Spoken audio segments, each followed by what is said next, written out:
ആ ഷൈനയുടെ 2 കുഞ്ഞുങ്ങളുടെയും മരണത്തിനകത്ത് ഇതുവരെയായിട്ടും നിയമ സംവിധാനം ശക്തമായൊരു നിലപാട് സ്വീകരിക്കാത്തതിനകത്ത് വളരെ ദുഃഖമുണ്ട്. അത്രയും ക്രൂരമായൊരു മരണം സംഭവിച്ചിട്ട് അതിന് ഉത്തരവാദികൾ ആയിട്ട് കണ്ടെത്തിയിരിക്കുന്നത് ആകെപ്പാടെ ഇപ്പോൾ നിലവിൽ ആ ഷൈനയുടെ ഭർത്താവായ നോബിയെ മാത്രം ജസ്റ്റ് ഒന്ന് കേസെടുത്തു, അറസ്റ്റ് ചെയ്തു, സബ് ജയിലിലാക്കിയിട്ടുണ്ട്. ഓക്കെ, നല്ല കാര്യം തന്നെ. പക്ഷേ അയാൾ മാത്രമല്ലല്ലോ അതിൻ്റെ കുറ്റവാളികൾ.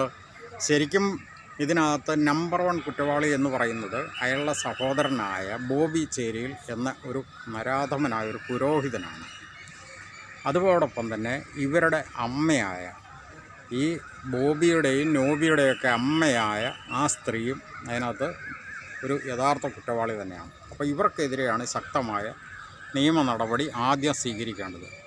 അതിന് പകരം ഇപ്പോൾ പലരും പൊതുസമൂഹത്തിൽ ചിലരൊക്കെ ഈ എന്താ പറയുക, ഇവരുടെ കുറ്റം പലരുടെ മേലിലേക്ക് ഡൈവേർട്ട് ചെയ്ത് വിടുന്ന ഒരു രീതി കാണുന്നുണ്ട്.